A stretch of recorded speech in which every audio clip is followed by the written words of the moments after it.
Selamat sore teman-teman YouTube channel Jorefam. Di sini saya mau berbagi setelah pengurusan eh,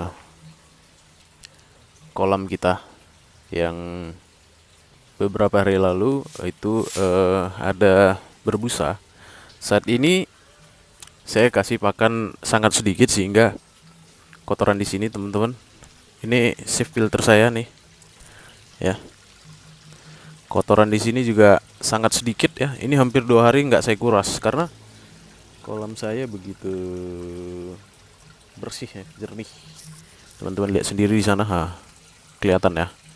Ini tembus sampai bawah itu kelihatan teman-teman. Yang biasanya ini agak keruh dan coklat, teman-teman ya. Mohon maaf ini agak berantakan teman-teman karena saya agak letih kemarin untuk membersihkan kolam-kolam. Nah, teman-teman, ini mau saya sampaikan. Saya menggunakan pengganti biobel itu ini, teman-teman. Nah, teman-teman, ini ya.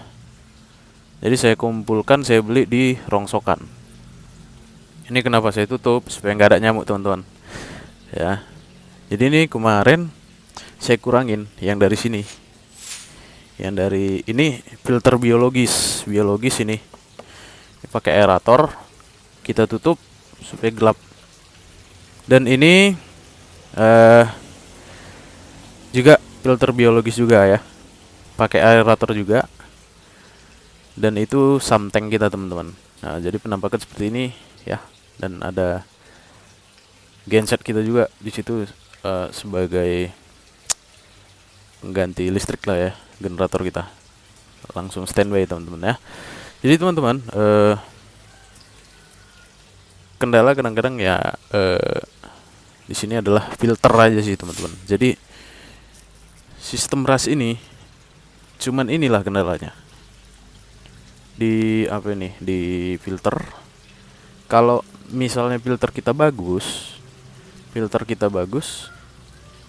kita sangat tidak capek ya, tidak capek. Dan memang sangat terbukti ya bahwa kalau pakan yang dikasih cuman sedikit, buktinya kotoran teman-teman. Ini 2 hari ini cuman segini. Yang biasanya pada saat sebelumnya saya harus menguras itu bisa 4-5 kali teman-teman. Nah, ini menyemprot, ini nggak disemprot lagi. Sementara saya biarkan aja ikan saya. Karena apa? Kemarin udah saya rasain ya, sekitar 1 kiloan ya ikan saya. Dan anehnya teman-teman, ikan-ikan ini sekarang agak penakut ya sama saya. Karena kemarin sempat saya ambilin dari dalam gitu ikannya. Pakai jaring ini. Mungkin mereka trauma, ikan-ikan ini trauma. Jadi suatu melihat saya mereka lari teman-teman. Ini lari nih. Tapi ini agak jinak sih sedikit ya. Yang lari itu biasanya nila hitam nih. Nih teman-teman. Udah mulai jernih, kelihatan ke dalam. Nih. Ya teman-teman ya. Bagi teman-teman yang penasaran SLO itu seperti apa, ini saya bukain ya buat teman-teman. Ini karena kotoran juga udah sedikit sekarang. Nah, seperti ini teman-teman. Saya buat sekarang SLO itu gini bentuknya ya. Nih. Bentuknya kayak gini teman-teman. Dari jauh ya biar agak kelihatan. Bentuknya seperti ini. Dengan memakai T ini di sini. Di sini kita lubangin segini aja. Kalau bisa lebih banyak lah lubang ya, pakai dilobangin gitu. Tapi jangan sampai besar-besar sekali jadinya ininya keluar bibit gitu loh. Ya. Ini kita masukkan lagi teman-teman. Jadi ini fungsinya apa? Air masuk dari bawah ini naik ke atas. Kotoran masuk. Jadi kotoran masuk dari bawah naik ke atas, ya kan? Kita masukkan lagi kayak gini ya. Nah, tas masuk sini pakai unisel supaya apa? Supaya nggak bocor. Masuk sini, baru ke sini teman-teman, ke sini, baru ke atas, ke situ, baru masuk lagi ke filter. Gitu semua teman-teman. Yang ini juga kayak gitu. Jadi ini nggak saya lem, ini juga nggak dilem, ini juga nggak dilem ya. Semua nggak dilem, kecuali air masuk. Ini dilem. Ini saya lem ya, pakai lem pipa ya. Ini nggak dilem. Jadi suatu saat kita mau bongkar, mau pindah tempat, ini kita bisa apa namanya? Bisa kita bongkar, nanti kita pasang lagi portable gitu. Nah, teman-teman enaknya pakai sistem IBC tank ya. Di sini udah ada sistem pengurasan langsung. Sini teman-teman. Ini udah bisa kita kuras langsung gini. Itu. Jadi kalau mau dikuras langsung gampang lah. Gitu loh. Kalau kita mau panen, mau kita kuras, tinggal kita kuras atau tinggal kita ambil aja gini langsung ikannya. Kuras setengah, ambil ikannya langsung, atau masuk ke dalam langsung, gampang. Terus untuk ikan yang tidak begitu banyak, kita cukup gunakan satu aja. Di dalam ini udah ada ikan yang beratnya 250 gram. Di sini juga udah ada. Mudah-mudahan bentar lagi beranak. Saya lihat sih udah mulai banyak telur. Nah, ini teman-teman. Untuk ikan yang agak lumayan banyak, ini mereka takut nih ngeliat saya. Tuh yang lumayan banyak, saya kasih 2 aerator. Ya, seperti ini juga ya, 2 aerator. Seperti ini ya. Ini agak jernih lah sudah. Jadi amonia juga sangat rendah ya di dalam. Saya ngurangin makanannya dulu, biarkan mereka dulu terbiasa lagi dan menumbuhkan bakteri, karena pada saat saya pengurasan, saya kuras filter biologi saya sehingga berbahaya sekali untuk ikan ini. Nanti bakteri yang di dalam itu kurang, jadi kurang bagus gitu teman-teman. Nah teman-teman, untuk sistem ras memang sebaiknya kayak gini teman-teman, ditutup gitu, atau nggak usah lah cahaya langsung lah menurut saya ya, karena dapat menimbulkan lumut gitu, yang menurut saya ya, kalau di airnya hijau di sini semua kurang bagus menurut saya, karena menyumbat filter atau menyumbat saluran ini. Jadi ditutup gini bagus aja teman-teman. Saya udah panen kok yang 2,5 250 gram sudah saya panen dalam 3,5 bulan, ada kok gitu. Yang penting intinya gini, menurut saya ya, pembibitan itu pada saat bibit kita harus ngambilnya yang bibitnya itu memang satu indukan gitu, jadi seragam dia pertumbuhannya.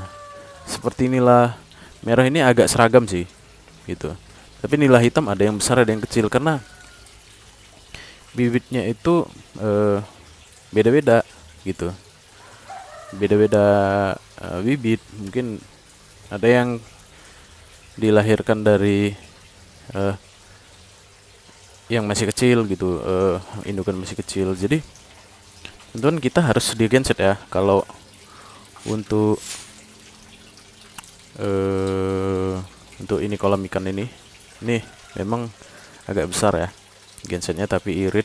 Ini untuk sekalian genset rumah juga, 2200 ya, 2200 cukup. Nah saya juga sini ada aerator teman-teman, aerator. Kita taruh penerangan lampu jika malam-malam kita untuk apa lah ya, pencahayaan di kolam ya, kayak ini. Jadi kita hidupin seperti ini ya. Nah teman-teman, seperti itu aja. Kalau untuk pompa saya letakkan di dalam teman-teman, yang 85 watt, letakkan di dalam aja. Kayak gini aja, seperti biasa ya. Jadi memang agak berantakan sedikit. Kalau untuk pembagian aerator ini teman-teman bisa lihat di video saya sebelumnya ya, seperti ini ya teman-teman ya. Dan ini pakannya saya letakkan di sini. Saya nggak ada pakai probiotik apa saya, karena saya belum ngerti membuatnya. Ini saya rasa dengan sistem ras ini kita nggak perlu tambahan apa-apa ya. Paling kalau ada dana kita bikin aquaponik, jadi tambahannya dari sayur aja lah ya, dari sayuran. Sehingga saya rasa ikan juga butuh sayur ya. Bisa kita pelihara duckweed atau azolla gitu, kita bisa pelihara itu. Mungkin untuk biaya pembuatan ini relatif ya di masing-masing daerah. Kalau sebenarnya untuk kolam seperti ini memang membutuhkan biaya yang lumayan besar ya. Maksudnya lumayan besar, itu juga relatif, maksudnya tapi lebih tahan lama dan simpel menurut saya, karena ini bahannya dari HDPE, plastik HDPE. Jadi kita juga bisa menggunakan sistem SLO kayak gini jadinya. Gini, dari terpal juga bisa. Kita kalau terpal plastik juga bisa kita gunakan langsung dari pembuangan saluran bawah. Kita bikin teh di sininya, baru ke filter bisa juga. Nah, untuk sistem ras sendiri keunggulannya kita bisa ternak di ini ya, ternak di rumah ya, di samping gini ya. Ini ukuran 2,5 kali 6 meter lah ya, dengan kapasitas ikan 1000 ekor. Kita bisa ternak di sini. Saya rasa ini bisa ditingkatkan lagi sih sebenarnya teman-teman. Dan bisa memenuhi kebutuhan ikan di rumah dengan satu ini aja. Sebenarnya kita untuk makan ikan selama 50 hari bisa ya. Dua ini tiap hari kita makan ikan udah, kalau ada dua ini aja. Di rumah itu 3 orang, itu setahun itu ikannya nggak habis-habis. Karena apa? Kita bisa panen tiap hari ikannya. Jadi yang satu dipanen, yang satu diisi gitu. Nah, gitu teman-teman, bisa. Jadi sangat membantulah untuk di rumah gitu. Dan jika punya pipa bekas bisa dialirkan dari samteng ini ke tanaman gitu, dibikin tanaman di sini, jadinya tanaman aquaponik. Itu organik teman-teman, itu lebih bagus lagi karena ada penyerapan nitrit oleh tanaman juga di situ. Jadi sangat baik dan sebagai filter juga untuk si ikan. Nah, mungkin kedepannya kita buat seperti itu teman-teman. Nah teman-teman, untuk bajaringan ini relatif, nggak bajaringan juga nggak apa-apa. Bisa juga atap rumbia, bisa atap tepas, yang penting dia tertutup, tapi jangan tertutup sekali. Pasti ya kita buat ada cahaya juga gitu ya. Tujuannya apa? Supaya